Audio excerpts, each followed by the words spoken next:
Okay, I think this will be part 5, millennial reign.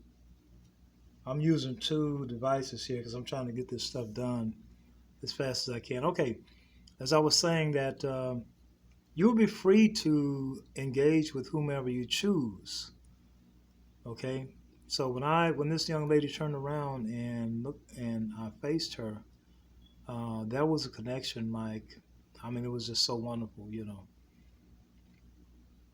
Okay, so now I might be going over some of this stuff again, but now this is what I want you to understand. Um, as I was saying, now we in this world we understand lovemaking in the physical. We understand it pretty good. I mean, because most we here in this world we glass is crooked. Here in this world we do know about the physical part of lovemaking and romance. We call that sex. But now the soulish part, I might be kind of going over some of this again, but I'm gonna get to my point. The soulish part we don't exercise too much, and that's the romantic side, or the soulish side, or the emotional side. We don't exercise that part too much. Most women like that side though. They like that because lovemaking is made up of three components: body, soul, and spirit. Okay, the body we know about that. That's the sexual stimulation. Okay, that's the physical part, the physical stimulation. We know about that very well, and that's the part that most men are into more than the other parts. But the soulish part is the part that most women find more gratifying. Okay, they're willing to do the physical part in order to get the soulish part. Okay, in other words, um, it's a let me see how can I say it. They are more interested in the romance, which is the soulish part, the romance, going out to dinner and dancing and making goo goo eyes and all that stuff. They will participate in the physical part, the sexual physical part, in order to get the romance. Whereas the man will participate in the romance, holding hands and walking in the park and making goo goo eyes and all that stuff. The romance, going out to dinner, and he will participate in the romance to get to the physical part, which is the sexual stimulation. See what I'm saying? That exchange, that's an exchange. Okay, but the spiritual part we don't know a lot about because we lost that in the garden. Okay, now uh, we try to make up for the spiritual part here in this world. The spiritual part of lovemaking we don't know much about because most of us have not experienced ecstasy when making love. Now, I'm not talking about that stupid drug ecstasy. Okay, and this ecstasy I'm talking about, um, actually, when you go to the book of Genesis and look up the word Eden, you run that word down as far as you can go. And what you're going to come up with is the word ecstasy. Okay, if you break the word ecstasy down, as far as you can break it down, you're going to come back to the word Eden. Okay? Now you just have to do that. Just look it up and just do it. Eden means pleasure, delight, voluptuous pleasure and delight. That's Eden. But if you break the word down, delight, it'll take you all the way to ecstasy. And between delight and ecstasy, you got the word rapture. Okay? You got the word rapture. And you got the word delight and pleasure and joy and euphoria and all that stuff in there between those, between delight and between uh, ecstasy. Now, this is the spiritual part. Okay, we know about the physical part. We know about the soulish part. The physical part is the sexual part. The soulish part is the romance and all that. But the spiritual part we don't know much about because it has to do with ecstasy. And most people have not climaxed to ecstasy. Okay, because we lost that in the garden. Adam sold us out. And we lost that part of lovemaking. And you can only obtain that in the spiritual. Now, here's what happens when you go into ecstasy. When you go into ecstasy, when you come out of the physical, you start with the physical, sexually physical connection. You start with that. You enter into a romance, or maybe the romance is first, the soulish part, because you're dating and you're courting and blah blah blah. Then you enter into the physical, the sexual part. But then you move from there in the act of sex. You move from there into the spiritual. Okay, now this is something, y'all, I didn't make up. God taught me this. Okay, especially when I saw Adam and Eve having sex. He began to teach me about sex and the spiritual. Now, you're going to move from the physical into the spiritual, and that's when you're going to go into ecstasy. Now, what happens in ecstasy? Ecstasy, you actually go into another realm. Okay? You actually lose conscience of this physical realm. Okay? You're not cognate of this physical surrounding. And your spirit actually is raptured. Okay, in ecstasy you are raptured. Okay, and at the rapture, when Jesus Christ actually come back and get us, he's going to rapture us into ecstasy once again. Okay, all those words connect. He's going to rapture us into ecstasy and delight and pleasure. Once again, we're going back to the garden. So in love making, and remember, God put Adam and Eve, they were lovers. When he created them, he put them in ecstasy and delight and pleasure. And that's what Eden is. And so in love making, you're supposed to enter into ecstasy. Ecstasy will take you into another realm. Okay? And in this realm, even though physically you will still be active here on earth, but your spirit will be raptured into another realm while you are making love with your wife or your husband. This is the way this is supposed to work. But it has not been working for most of us because we lost it in the garden. Adam sold us out and we lost it. But you're supposed to be raptured into another realm, into the spiritual realm. In this spiritual realm, all of your senses are being gratified to the extreme. Okay, let me tell you what I mean. Once you're raptured into this realm of ecstasy, your sense of hearing is you begin to hear wonderful sounds. Okay, while you're making love, you begin to hear wonderful sounds. Okay, wonderful music like you've never heard. And then there's some music you have heard here, some love songs, but there in this state of ecstasy while you're making love, this music sounds 10 times better there than here, many more times. And it's just extremely gratifying. It's not something that you can just pass off as nothing. The music is just so gratifying. Matter of fact, in the spiritual realm, you can actually taste music, literally taste it. Okay, music is very, very sweet and good. It has different flavors. Okay, you can literally taste music in the spiritual realm.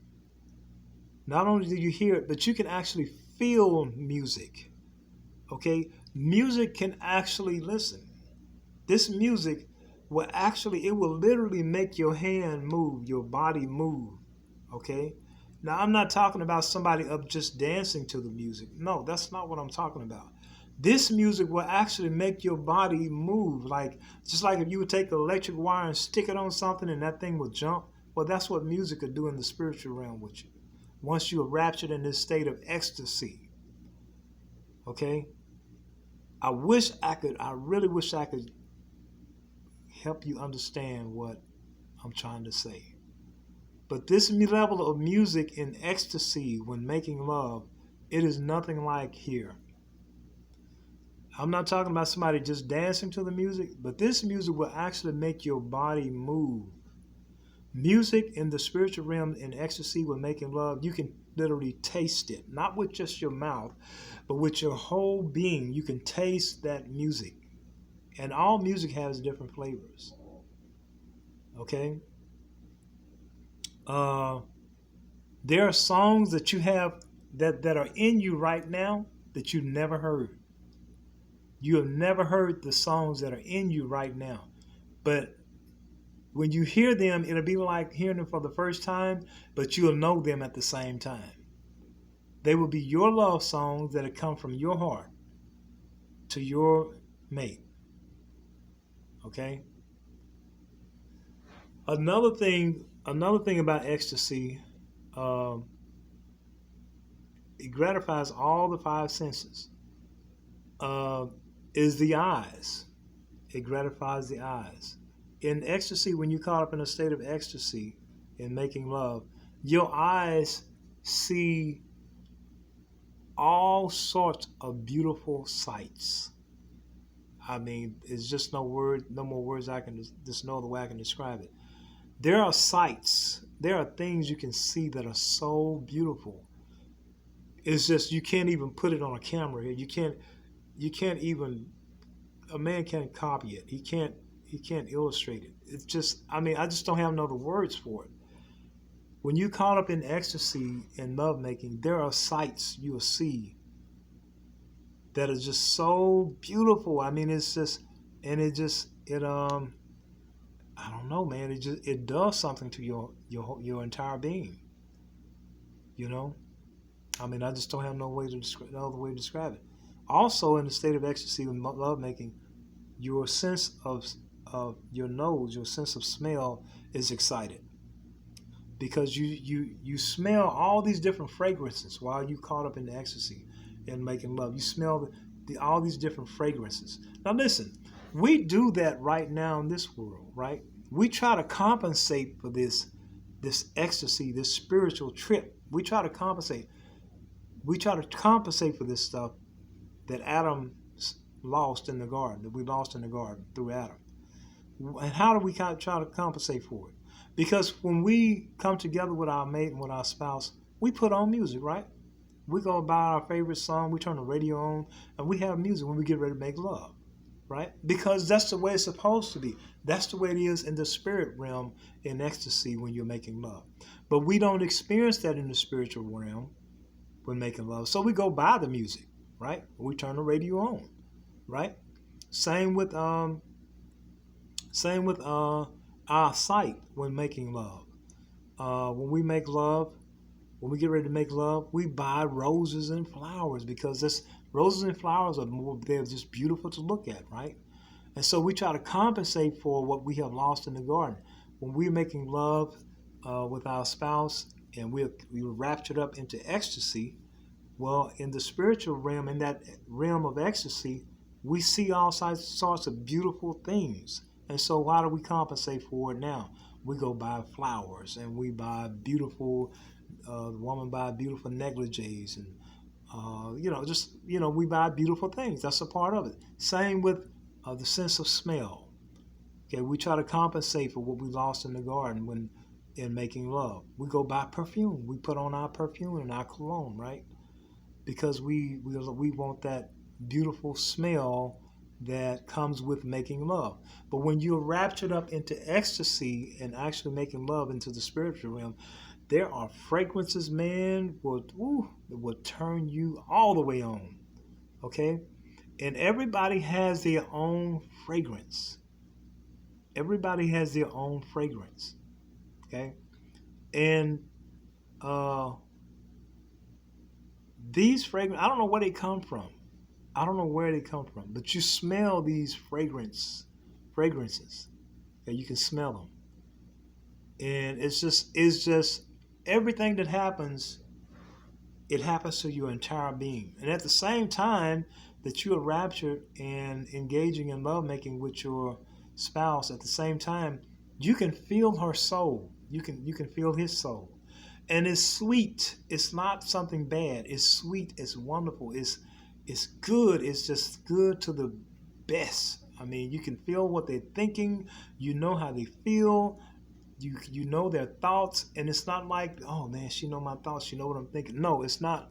It's not like that. There'll be no secrets, and she'll know exactly how you feel. You'll know exactly how she feel when all this is going on at the same time. Okay. And I don't know if you all have ever experienced this, but I've experienced the tasting of someone's soul. I've also experienced the tasting of a deceased person, dead person's soul, and it's yuck. But in lovemaking, I have got the experience of tasting the soul and the spirit of another person, and there's just no words to describe it. It is just so sweet and wonderful. That's the only way we can describe it. Also now, another thing that when you're caught into ecstasy is a sense of taste. Now we try to compensate for this too, because what do we do when we're making love and we're with our favorite? What do? We go buy chocolates, candies, we buy wine, right? Because we want to gratify and satisfy the sense of taste while we're making love with our loved one. So that's the purpose of buying things. We're trying to compensate for what ordinary we should be getting in the spiritual realm, doing making love and being caught up into ecstasy. Okay, when you caught up into ecstasy in the spiritual realm while making love, you taste many different things. You taste many different flavors of all sorts of sweet flavors. Not to mention, I just said you taste even your mate's soul, right? You can taste music. Okay, you taste all these things, but we don't experience ecstasy on that level.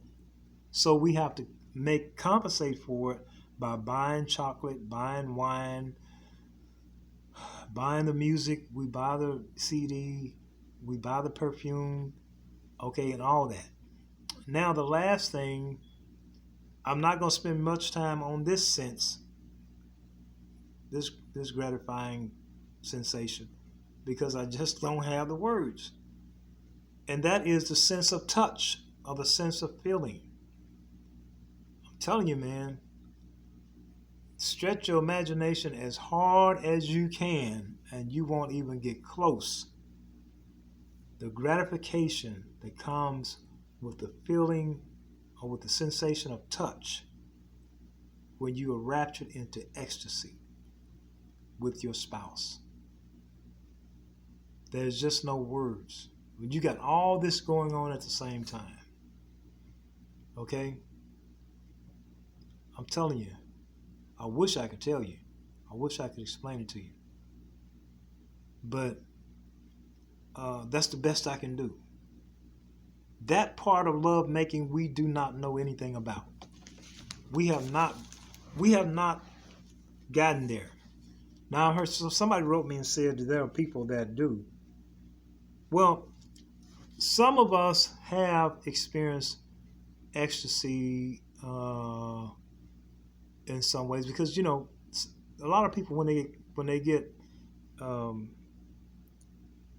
people that if you watch those voodoo people in voodoo be dancing around the fire and stuff. Some of them that's a taste of ecstasy, because they really just kind of lose it, and they experience euphoria or something, and they just kind of lose it, and they just kind of lose consciousness of where they're at. and they're just kind of caught up into this.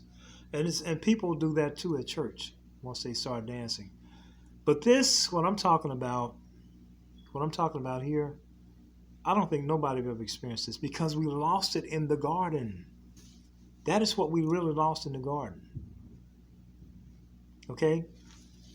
Now, you say, well, will you be able to do this even with angelic beings? Yes, absolutely you will. Because, listen, when God created Adam and Eve, he put them in the garden. He put them next to the garden of God.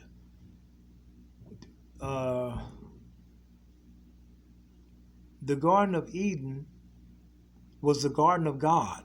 Okay, you can find that in the book of Ezekiel. Because that's what Satan was. That's what Lucifer was. Remember the story? He was in the Garden of Eden. Okay? He was in the Garden of Eden, which is the Garden of God, or which is the Garden of Elohim. Or you can say it this way, the Garden of the Gods. Okay, plural.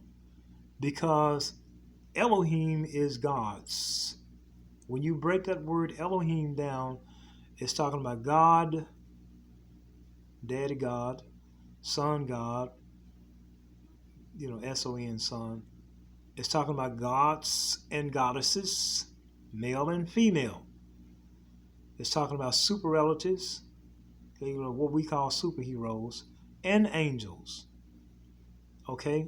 So all these beings were already in the garden of God, or they were already in the garden of the gods, because the Garden of Eden was the garden of the gods. Okay? And this is the reason why Satan was there, because he was among the gods. Now God made another garden east of Eden, or east of his garden, and he gave that to Adam. He told Adam to work that garden. Okay, remember, he planted a garden east of Eden. Eden was God's garden, or Eden was the garden of the gods.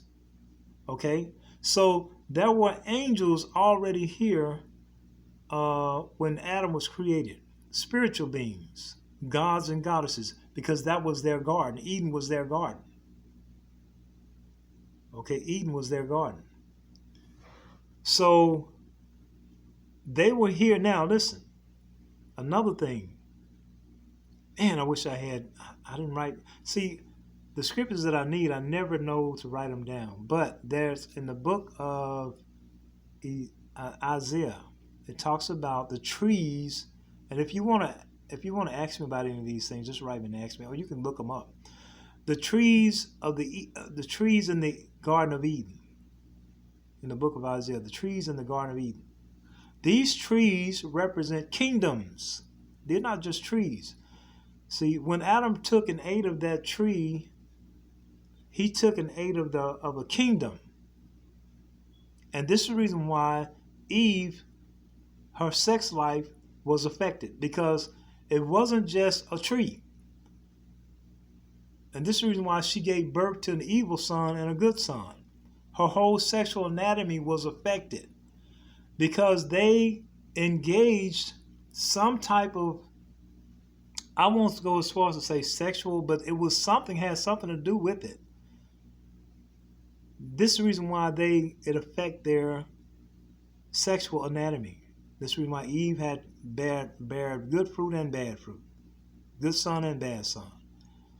Because these beings that were in the Garden of Eden, or the Garden of the Gods, they did have access. They could have made love to those beings. They could have. Okay?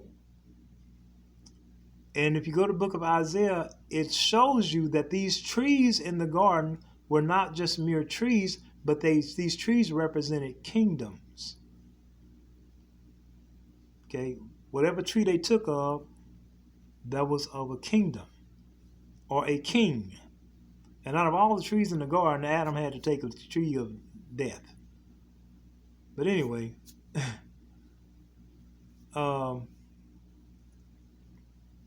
this is the reason why their sex life was affected. Did you know that in the book of Genesis where it says that the Holy Spirit moved over the waters. Now, I don't quite understand this one yet. I'm still studying this one. But when it says the Holy Spirit brooded or moved over the waters, did you know that water means semen? It means urine. It means wine.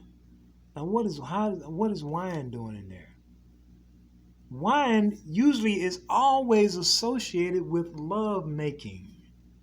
Almost all the time. Wine is always it's associated with love making and celebrating.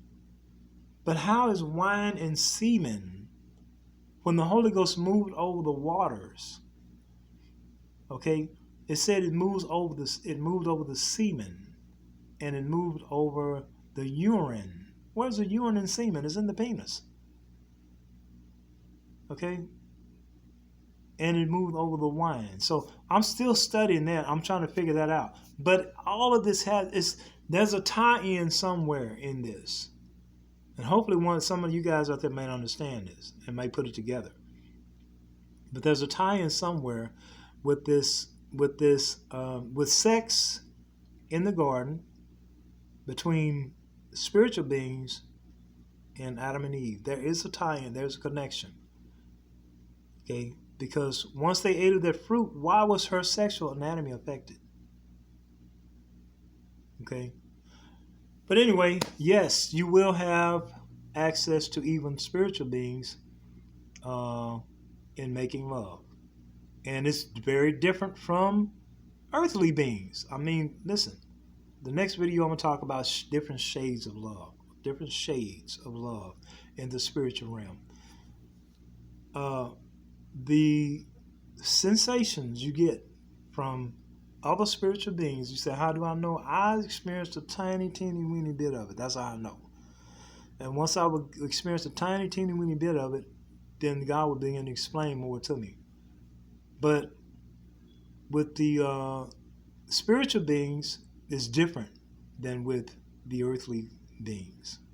It's different. I mean, there is just so many different feelings you can get, man. It's like millions of just different feelings. Okay? It's like just millions. I mean, it's like we haven't even discovered all the many different colors that are. Okay, and that's the same with feelings.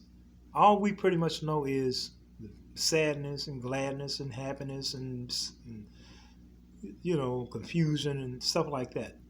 But there are so many different feelings you can get in the spiritual realm, and they really feel good. But anyway, spiritual beings, they were in the garden, and this is the way God had planned it. They were there when Adam was created.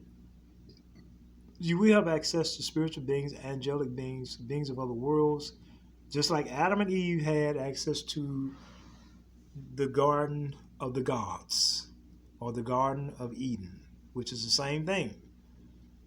The Garden of God, Eden, the Garden of God, or the Garden of the Gods, or the Garden of the Gods and Goddesses.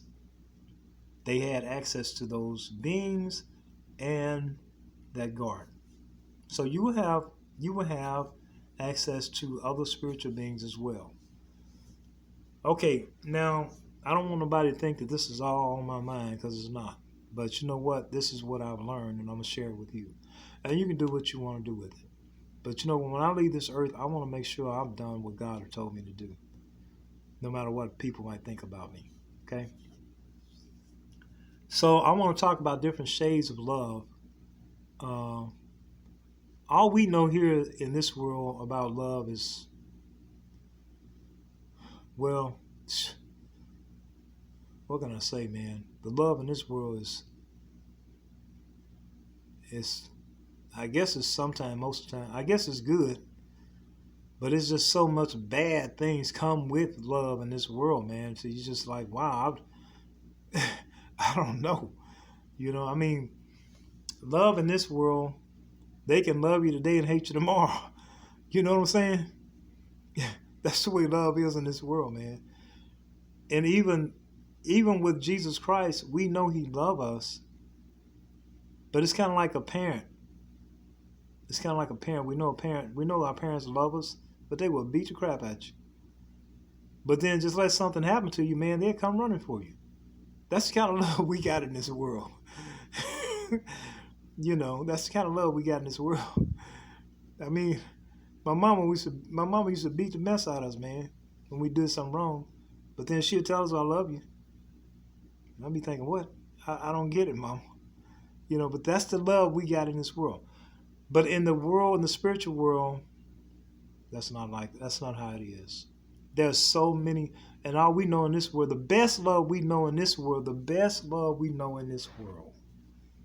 is the love between a mother and a child. We know that one. A love between a man and a woman. We know that one. And probably the best one we know in this world is the love between a mother and a child. Because the love for a child never dies. My love for my children never died. The love